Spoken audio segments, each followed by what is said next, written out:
Hello mga kaibigan, maligayang pagdating sa aking channel. Kasama ka namin sa isang magandang video. Ang sikat na mag-asawa ng Turkish Television Mundo, Engin Akyurek at Tugba Büyükusten, pinamamahalaang upang duminahin muli ang agenda. Nakita siya kasama ang kanyang pamilya sa isang kaakit-akit na restaurant sa Bosphorus kagabi.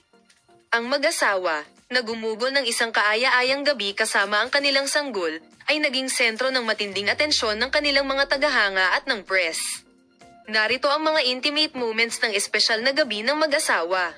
Nagplano sina Engin Akyurek at Tugba Büyükusten ng hapunan ng pamilya na sinamahan ng malamig na hangin ng Bosphorus. Pinili niyang kumain sa isang restaurant na sikat sa eksklusibong menu nito at nakakaakit na view. Nag-set up ang restaurant ng pinakamagandang mesa sa baybayin ng Bosphorus upang matugunan ang mga espesyal na kahilingan ng mag-asawa.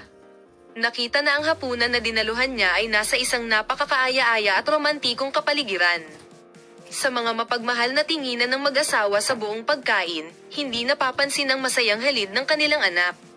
Hindi napapansin na ang mag-asawa ay mukhang napaka-friendly at komportable sa buong pagkain.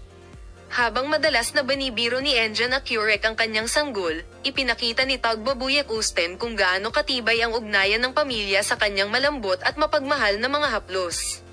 Salamat sa panonood ng aming video. Bibigyan ka namin ng detalyadong impormasyon sa paksa.